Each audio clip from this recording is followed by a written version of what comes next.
할렐루야. 아, 울산 소중한 교회 이재희 목사입니다. 오랜만에 이렇게 또 방송을 이렇게 또한 이렇게 녹화하게 됩니다. 저는 히브리 사고와 문화를 함께 공부하고 또 많은 것을 배우고 깨닫게 됩니다. 그것을 통해서 성경을 보다 더 많이 이해할 수 있는 그런 계기도 됩니다. 오늘은 이 히브리 문화와 사고에 있어서 이 날개에 대해서 좀 말씀을 나누고자 합니다. 어, 카나프라는 단어인데요. 이 단어가 날개라 하는 뜻도 있고 또 광선 혹은 옷자락이라 하는 그런 뜻을 가지고 있습니다. 히브리 문화와 사고에 있어서 또한 이 히브리 단어에 있어서 우리와 다른 독특한 사상을 담고 있습니다. 그래서 이 히브리어나 문화와 사상을 우리가 좀 알게 되면은 훨씬 성경을 풍성하고 폭넓게 이해하고 깨달아 갈 수가 있고 우리 믿음이 좀 더 깊어지고 좀 더 성장해 가는데 많은 도움이 될 수가 있겠다 싶습니다. 오늘은 특별히 이 카나프 혹은 크나프라는 이 단어를 한번 생각해 보려고 해요. 룻기서 2장 12절로 16절 말씀에 보면 이 주의 날개 아래로 보호받으러 온 이런 말이 있습니다. 제가 잠시 한번 읽어보겠습니다. 룻기서 2장 12절에 보면 여호와께서 내가 행한 일에 보답하시기를 원하며 이스라엘 하나님 여호와께서 그의 날개 아래에 보호를 받으러 내게 온전한 상 주시기를 원하노라 하는지라. 룻이 이르되 내 주여 내가 당신께 은혜 있기를 원하나이다. 나는 당신의 하녀 중에 하나와도 같이 못하오니 당신이 이 하녀를 위로하시고 마음을 기쁘게 하는 말씀을 하셨나이다 하니라. 아멘. 이 보아스 루스의 이 아름다운 모습을 룻깃을 통해서 배우게 됩니다. 그 이방 여인 모압 여인 룻이 시어머니 나오미를 따라서 베들레헴에 그렇게 돌아옵니다. 시어머니를 모시는 그 지극정성한 마음이 있고 그 시어머니가 믿는 하나님 여호와 하나님을 믿고 섬기는 그런 귀한 마음을 가지게 됩니다. 이런 소문에 대해서 익히 알았던 이 보아스가 자기 밭에 이삭을 주우러 온 이 누웃에 대해서 오늘 이런 표현을 씁니다. 여호와의 날개 아래 보호받으러 온 여인이다. 그렇게 이야기하면서 하나님께서 온전한 상 주시기를 원한다고 그렇게 말씀합니다. 이스라엘 백성들에게 있어서 여호와의 날개라 하는 말은 대단히 의미 있고 가슴 뭉클한 그런 말이 아닐 수가 없습니다. 인생의 가장 위로와 격려와 힘이 되는 그런 말씀이기 때문입니다. 이 날개라는 것은 하나님과의 관계 속에 이루어지는 축복의 말입니다. 그래서 여호와의 날개, 이 여호와의 날개 하는 이 단어가 앞서서 이야기한 것처럼 카나프 혹은 크나프라는 단어입니다. 이 단어에는 몇 가지 중요한 뜻을 담고 있습니다. 첫째로는 하나님의 절대적인 보호라 하는 의미를 가지고 있는 것이죠. 출애굽기 19장 4절 이하에 보시면 하나님께서 출애굽한 이스라엘 백성들을 하여 독수리 날개로 업어 날았다고 그렇게 말씀하십니다. 나의 애굽 사람에게 어떻게 행하였음가? 내가 어떻게 독수리 날개로 너희를 업어 내게로 인도하였음을 너희가 보았느니라고 하십니다. 하나님은 이미 먼저 앞서 광야에 계셨고 또 앞서 가나안에 계셔서 그들을 하나님께로 인도하였다. 그것도 독수리 날개로 너희를 업어서 인도하였다고 말씀하고 있습니다. 자신의 노력으로 자신의 발걸음으로 걸어온 것처럼 보이지만 홍해를 건너고 광야에서의 그 추위와 더위를 이기고 만나와 메추라기를 먹고 반석에서 물을 마시고 살아온 모든 삶이 하나님께서 독수리의 날개로 업어온 것과 같다라고 그렇게 말씀하는 것이죠. 신명기 32장 11절을 보면 마치 독수리가 그 보금자리를 어지럽게 하며 그 새끼 위에 너풀거리며 그 날개를 펴서 새끼를 받으며 그 날개 위에 그것을 없는 것 같이 한다라는 말씀이 있습니다.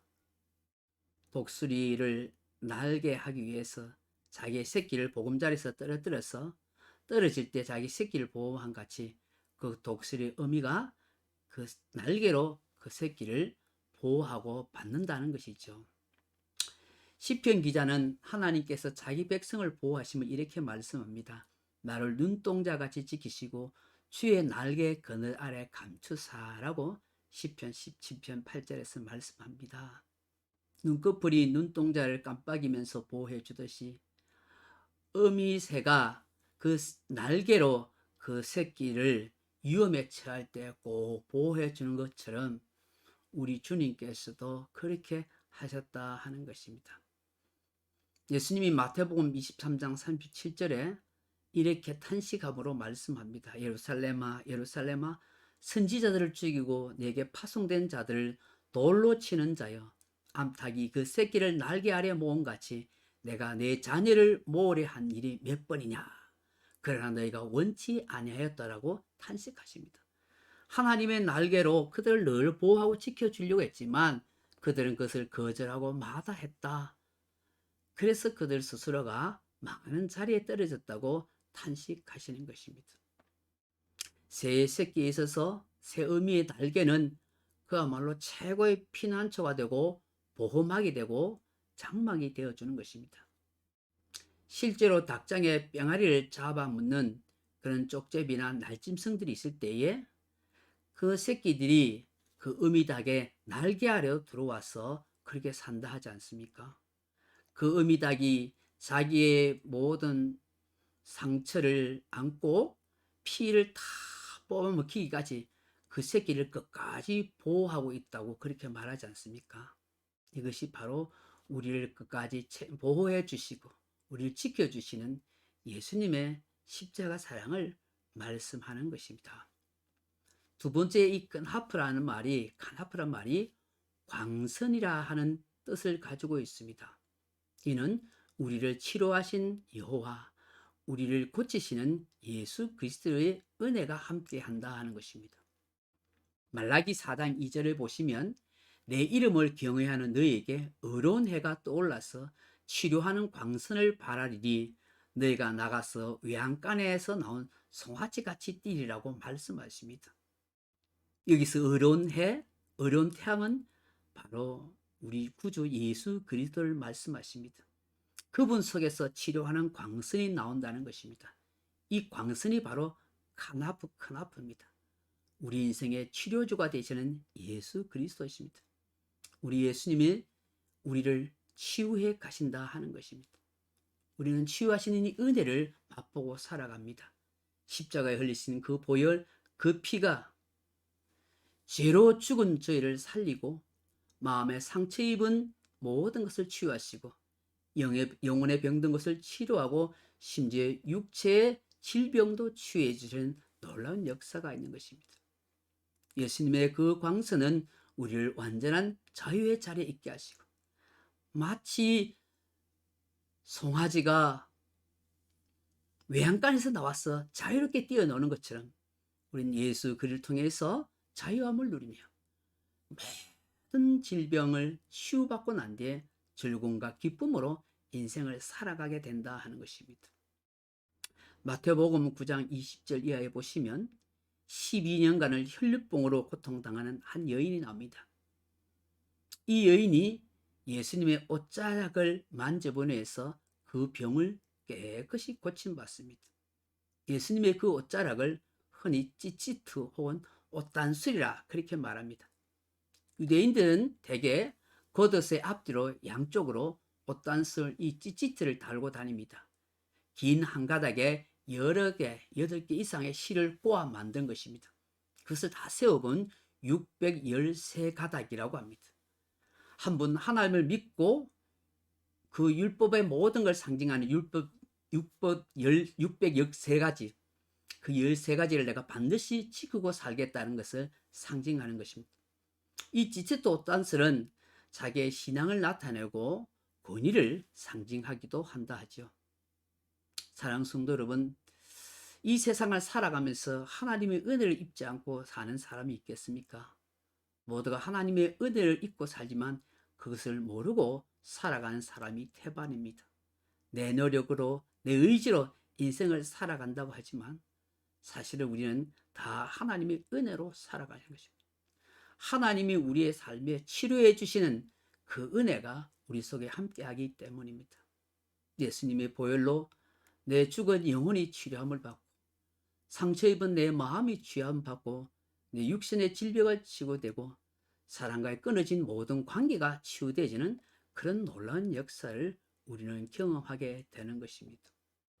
절망과 탄식밖에 삶의 환경이 되지 못했던 룻이 그 모든 것을 극복할 수 있었던 것은 바로 하나님의 은혜가 그녀에게 임하였기 때문이고, 하나님이 치료하는 광선이 룻의 마음속에 임해서 여호와 하나님을 섬기는 신앙의 사람으로 우뚝 섰기 때문이다 하는 것입니다. 세 번째, 이 크나프라 하는 단어는 옷자락이라 하는 뜻을 가지고 있습니다. 카나프 하는 이게 겉옷자락이란 말인데, 남자들에게 있어서 겉옷자락은 굉장히 중요한 재산입니다. 사람의 몸을 보호할 뿐만 아니라 때로는 추운 밤에 이불 역할을 하기도 합니다.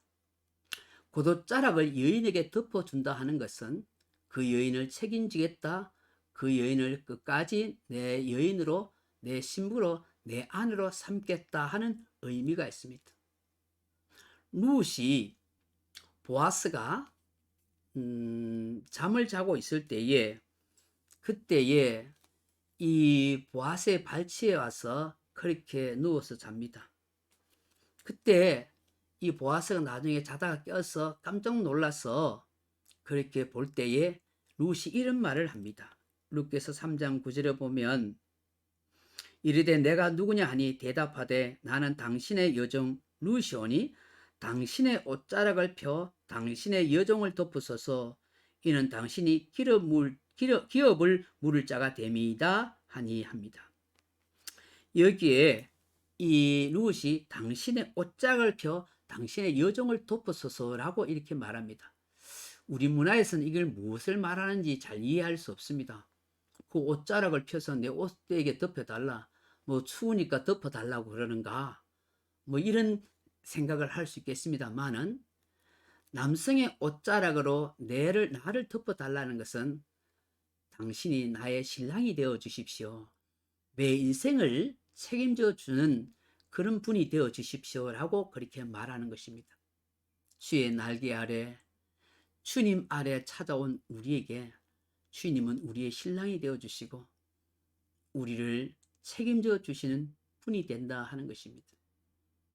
우리 신랑 되시는 예수님만큼 완벽하고 전능하신 하나님이 어디에 있겠습니까? 그 주님이 우리의 신랑이 되어 주시고 우리의 삶을 책임져 주신다면 이것보다 더 귀한 축복이 어디 있겠습니까? 이사야 61장 10절에 보시면, 내가 여호와로 말미암아 크게 기뻐하며 내 영혼이 나의 하나님으로 말미암아 즐거워하나니 이는 그가 구원의 옷을 내게 입히시며 공의의 겉옷을 내게 더하시며 신랑이 사모를 쓰며 신부가 자기 보석으로 단장함 갖게 하셨음이라고 말씀하십니다. 신랑 되신 예수님께서 오늘도 우리 인생에 겉옷자락을 덮어주셔서 내 삶을 책임져 주시고 끝까지 인도해 가시는 주님이 되심을 우리는 기억하게 되는 것입니다. 사랑하는 성도 여러분, 오늘 저와 여러분, 하나님 그분이 내 인생의 카나프가 된다는 사실을 꼭 기억하십시오. 주께서 나의 날개가 되어주시고 내 인생의 광선이 되시고 내 인생의 겉옷자락에 카나프가 되어주시는 주님인 것입니다. 고향 부모 형제를 떠나서 낯선 땅 베들레헴에 찾아왔던 그 룻이 바로 보아스를 만남으로 새로운 삶의 인생을 살아가게 되고 복된 인생이 된 것처럼 오늘 저와 여러분도 예수님께 주님은 나의 카나프가 되어 주십니다. 주의 날개로 나를 덮어주시고 주께서 내 인생의 보호자가 되어 주십시오. 주님이 나의 인생의 카나프 광선이 되어 주셔서 나의 모든 상처 입은 마음과 내 영혼과 내 육신의 모든 질병을 치유해 주시옵소서. 주님, 주님은 내 인생의 겉옷자락이 되어 주셔서 나를 끝까지 책임져 주시는 신랑이 되어 주십시오. 이런 고백으로 날마다 또 한평생을 살아갈 수 있다면 더없이 복된 인생이 될 줄로 믿습니다. 감사합니다.